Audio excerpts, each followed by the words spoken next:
이 시간 우리에게 주시는 하나님의 말씀은 에베소서 1장 1절에서 6절 말씀입니다.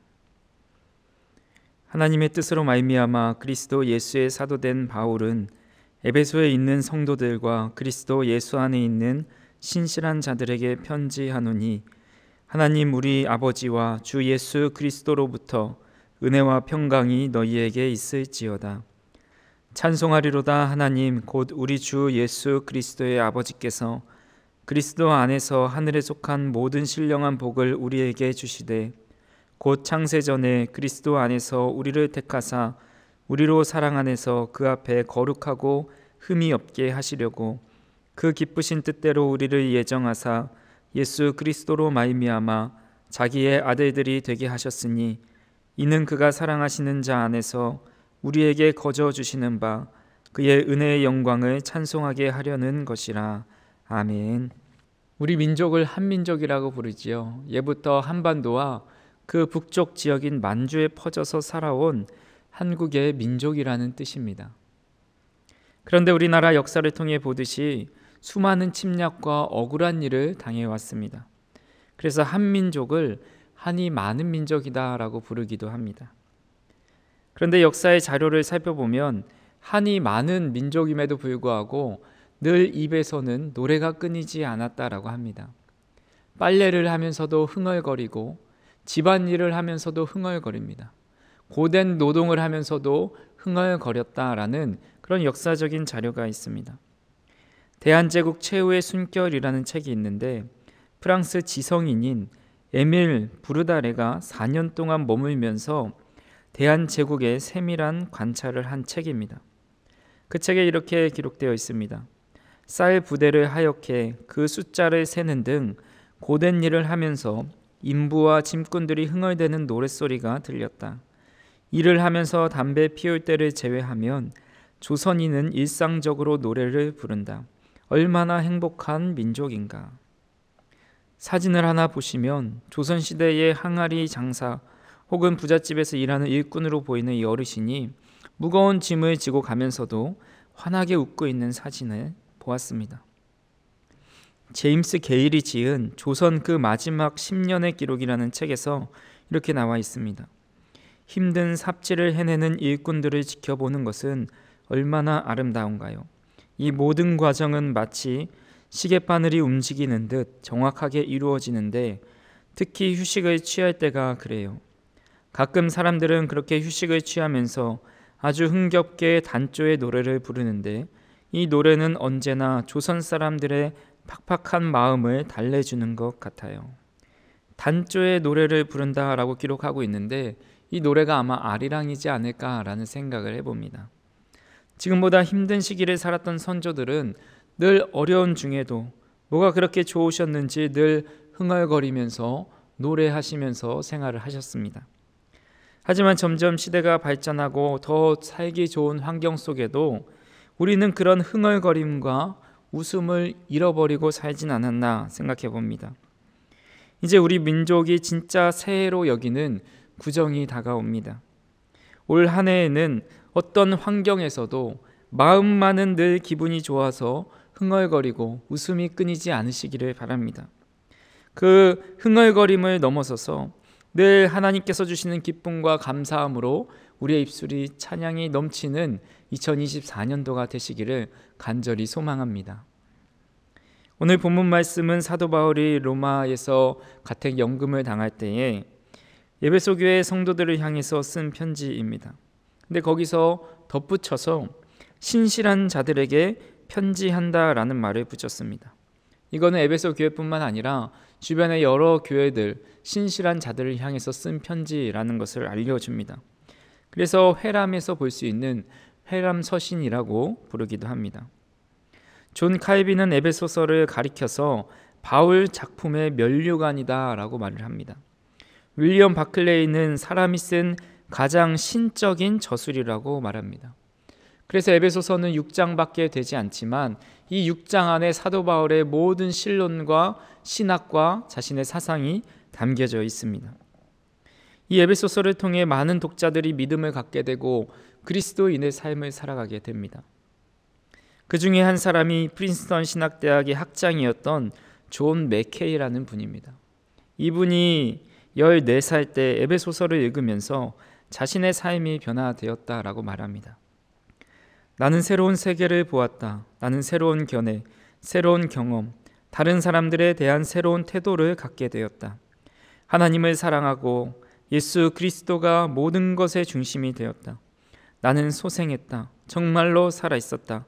이 책은 내 생명의 은인이다 라고 말을 합니다. 이런 귀한 서신서를 통해서 오늘 우리의 영적 흥얼거림이 다시 한번 회복되었으면 좋겠습니다.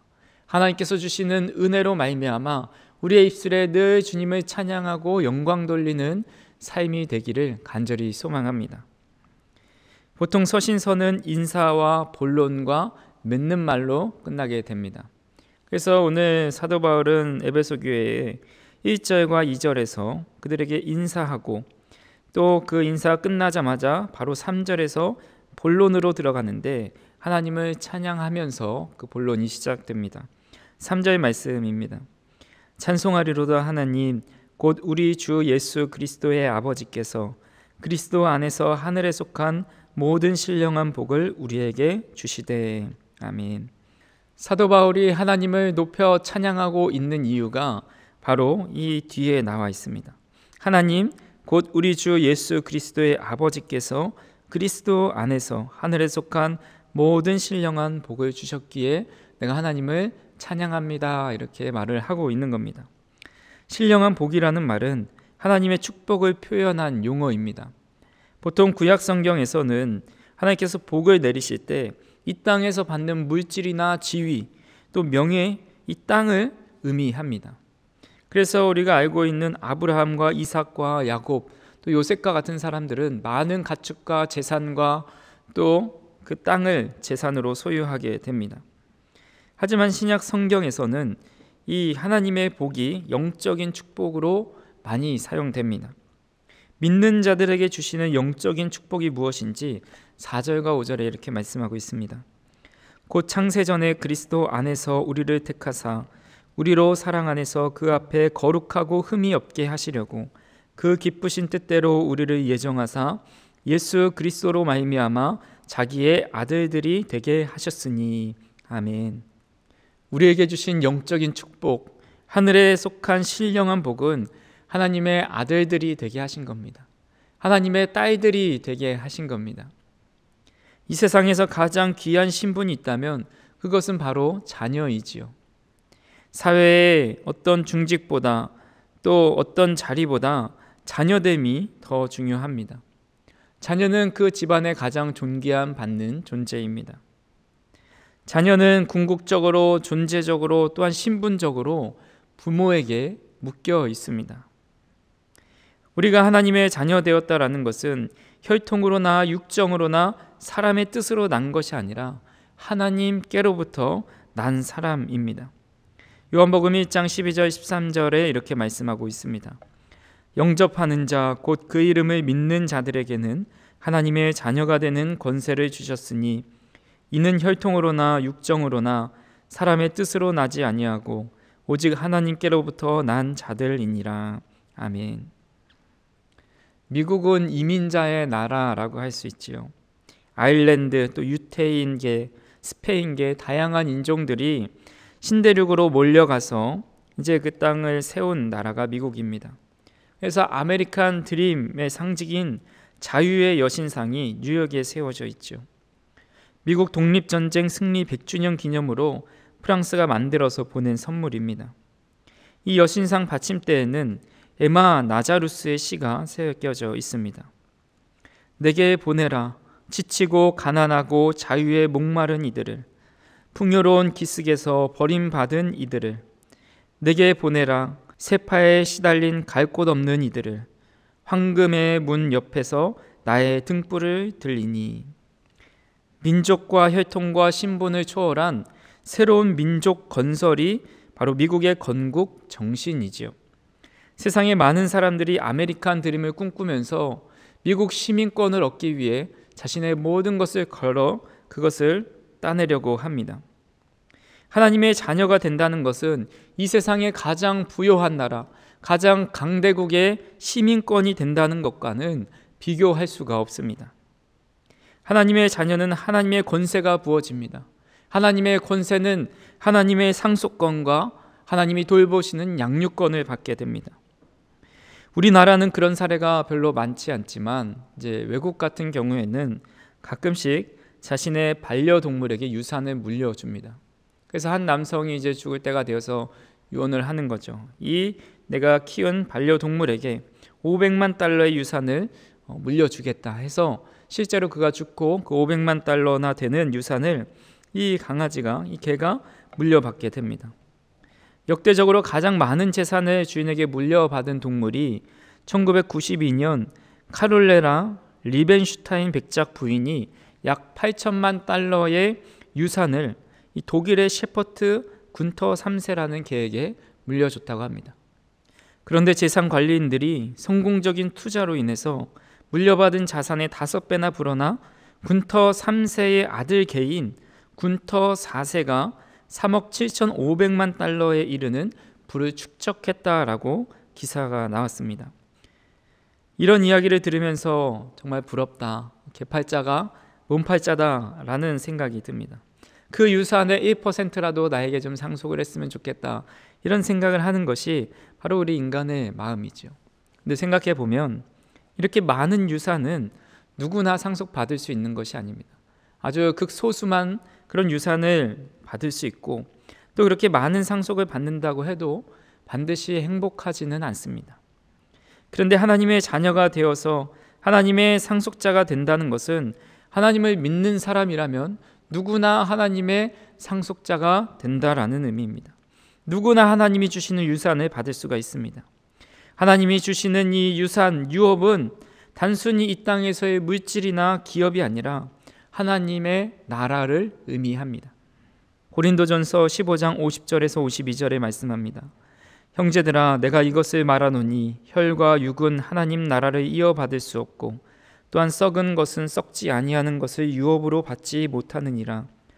보라, 내가 너희에게 비밀을 말하노니 우리가 다 잠잘 것이 아니요 마지막 나팔에 순식간에 호련히 다 변화되리니 나팔 소리가 나매 죽은 자들이 썩지 아니할 것으로 다시 살아나고 우리도 변화되리라.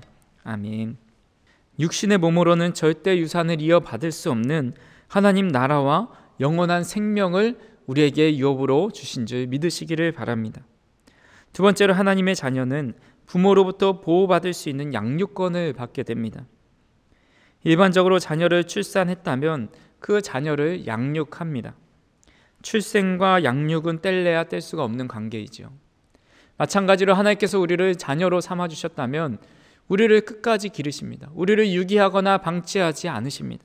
이사야서 49장 15절에 말씀하고 있습니다.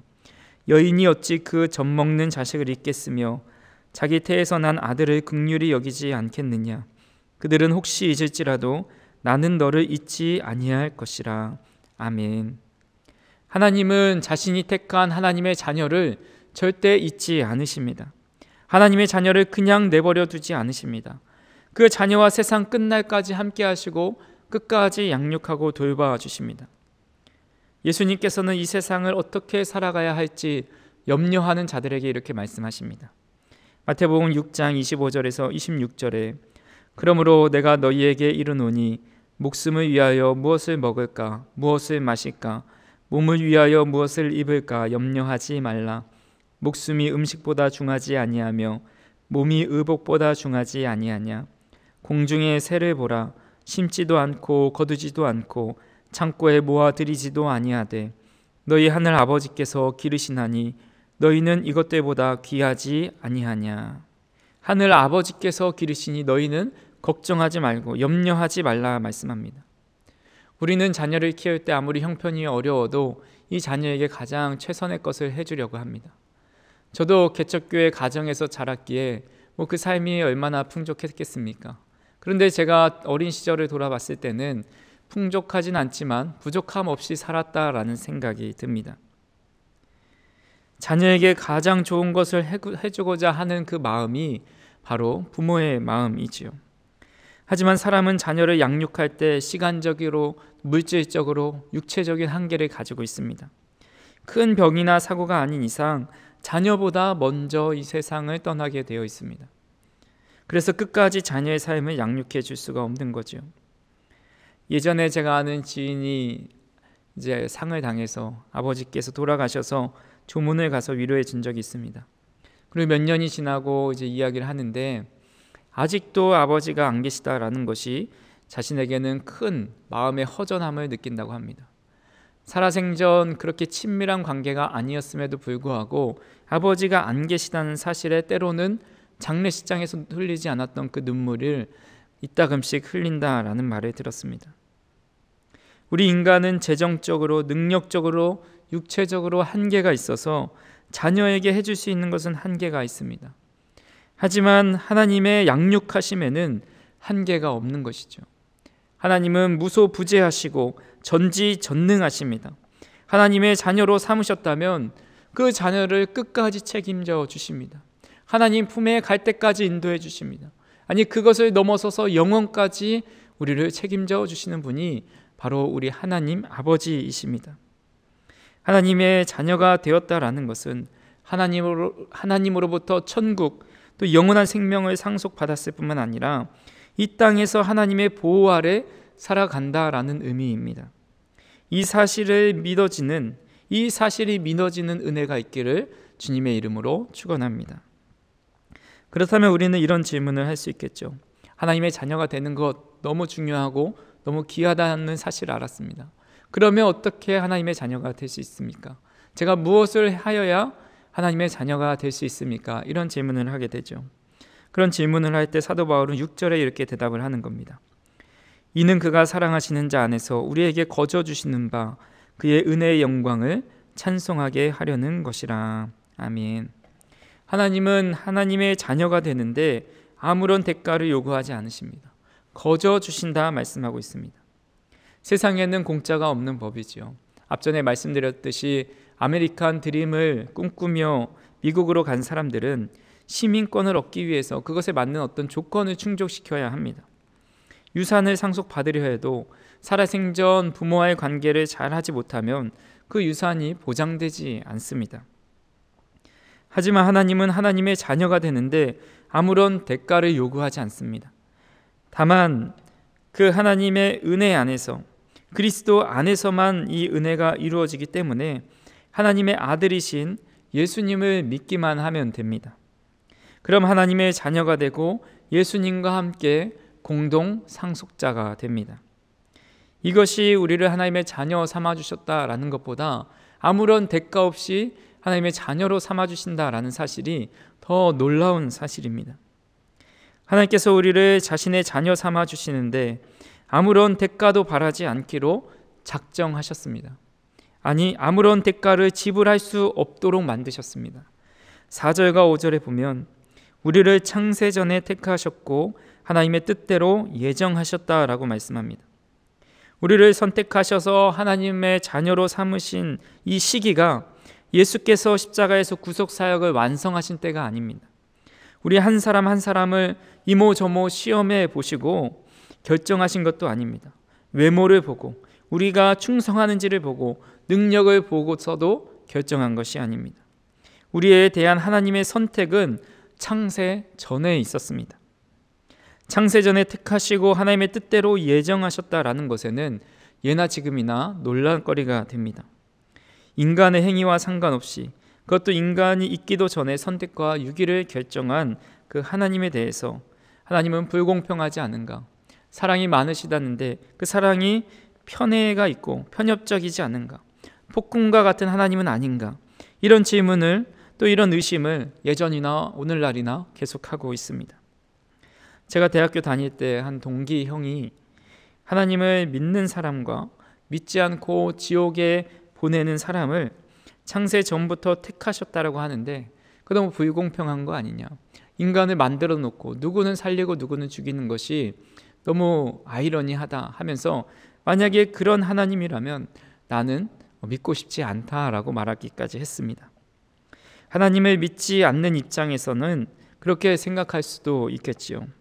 왜 하나님이 인간을 만드셔서 누구는 하나님의 자녀가 되게 하시고 누구는 이 지옥불에 가게 하는 그런 운명을 정하셨냐라고 항의할 수 있습니다. 이런 문제에 대해서 예전부터 논의가 있어서 유명한 신학자들이 오랜 논쟁 끝에 이제 도르트 신조라는 신앙 고백서가 나오게 됩니다. 도르트 신조는 제1항에 이렇게 말합니다. 모든 사람이 아담 안에서 범죄하여 저주 아래 놓여 있고 영원한 죽음을 받아 마땅하기 때문에 만약 하나님께서 모든 인류를 죄와 저주 아래 버려두시고 그 죄 때문에 그들을 정죄하시기로 뜻하셨다 할지라도 하나님께서는 아무런 불의를 행한 것이 아닙니다. 우리 인간은 본질상 자녀였고 죄인이었죠. 우리 인간에게는 희망이 없었어요.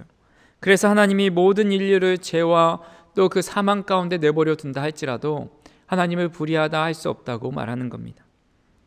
그렇게 본질상 진노의 자녀였던 우리를 택하셔서 하나님의 자녀 삼아주셨다라는 그 사실에 우리는 초점을 맞춰야 합니다. 그저 우리는 하나님 앞에서 아무 유익이 없고 늘 하나님을 배반함에도 불구하고 창세 전부터 하나님께서 예정하셔서 우리를 택하신 하나님의 은혜에 감사하며 그런 하나님께 찬송과 영광을 올려드려야 한다라는 것이죠. 본문 6절 말씀에 다시 보시면 이는 그가 사랑하시는 자 안에서 우리에게 거저 주시는 바 그의 은혜의 영광을 찬송하게 하려는 것이라. 우리에게 이렇게 귀한 은혜를 거저 주신 이유가 바로 하나님께 그 모든 영광을 돌리고 찬송하기 위함이라는 것이죠. 그래서 하나님을 찬송한다라는 것은 1차적으로 우리가 노래하는, 우리가 CCM이나 복음성가를 부르고 찬송가를 부르는 것을 의미합니다. 하지만 하나님을 찬송한다는 것은 단순히 이렇게 노래하는 것만을 의미하지 않습니다. 만약 찬송이 노래에만 국한되어 있었다면 사도 바울은 어쩌면 다윗보다 더 많은 찬양시를 지었을 겁니다. 하지만 사도 바울은 그 찬송에만 국한되어 있지 않고 그의 삶에 의의 열매를 가득 맺음으로 하나님께 영광 돌려드리고 있습니다. 빌립보서 1장 11절 말씀에 예수 그리스도로 말미암아 의의 열매가 가득하여 하나님의 영광과 찬송이 되기를 원하노라. 아멘. 의의 열매가 가득한 것이 하나님께 영광과 찬송이 된다라고 말씀하고 있습니다. 우리가 입으로 하나님의 의를 노래하고 하나님을 높이 찬양하지만 행실에서는 불의로 가득하다면 그것은 하나님의 영광을 가리는 것이고 하나님의 이름을 땅에 떨어뜨리는 것이죠. 사도 바울은 자신을 택하여 주신 하나님의 은혜를 찬양하면서 의의 열매를 맺으며 살아갔습니다. 본문 1절 말씀을 같이 읽겠습니다. 하나님의 뜻으로 말미암아 그리스도 예수의 사도된 바울은 에베소에 있는 성도들과 그리스도 예수 안에 있는 신실한 자들에게 편지하노니. 사도 바울은 핍박자요, 박해자요, 폭행자였습니다. 그러나 하나님의 뜻으로 말미암아 그리스도 예수의 사도가 되게 하시는 귀한 은혜를 맛보았습니다. 그런 은혜를 통하여서 자신이 순교하기까지 복음을 전하며 의의 열매를 맺었습니다. 주변에서 당신은 예수님의 직계 제자가 아니니 사도라고 칭하지 마라. 사도권에 대한 여러 핍박과 시비에 시달리게 됩니다. 하지만 사도 바울은 자신이 사도된 것은 하나님이 택하셨기 때문에 그 택하심에 걸맞는 삶을 살아갔습니다.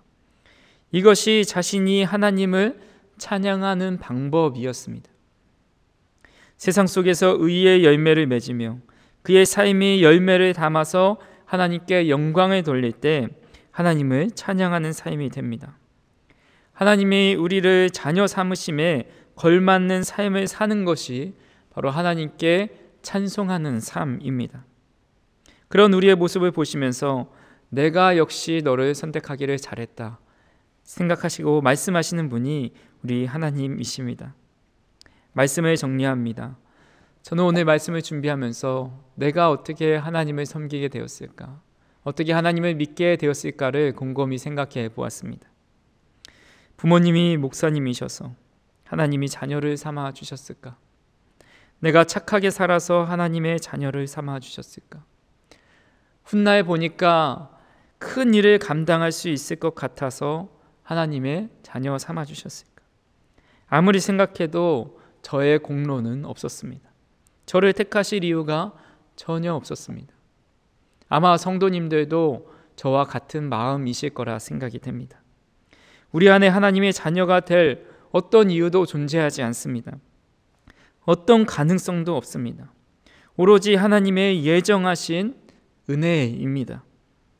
예수님은 제자들이 믿음 없는 것을 아시고 또 그들의 출신이 변변치 않은 것도 아셨습니다. 십자가 지실 때 자신을 다 떠나갈 것도 아셨습니다. 그럼에도 불구하고 예수님은 그들을 택하여 제자로 삼아주셨습니다. 사도 바울이 예수님을 믿는 자들을 핍박하고 죽이는데 앞장섰음에도 불구하고 하나님은 그를 이방인의 사도로 삼아주셨습니다. 제자들과 사도 바울은 하나님의 자녀가 될 만한 어떤 조건도 없음에도 불구하고 하나님께서 예정하신 전적인 은혜를 깨달아 그의 온 삶을 하나님을 찬양하는 삶으로 살았습니다. 하나님의 영광을 드러내는 삶을 살았습니다.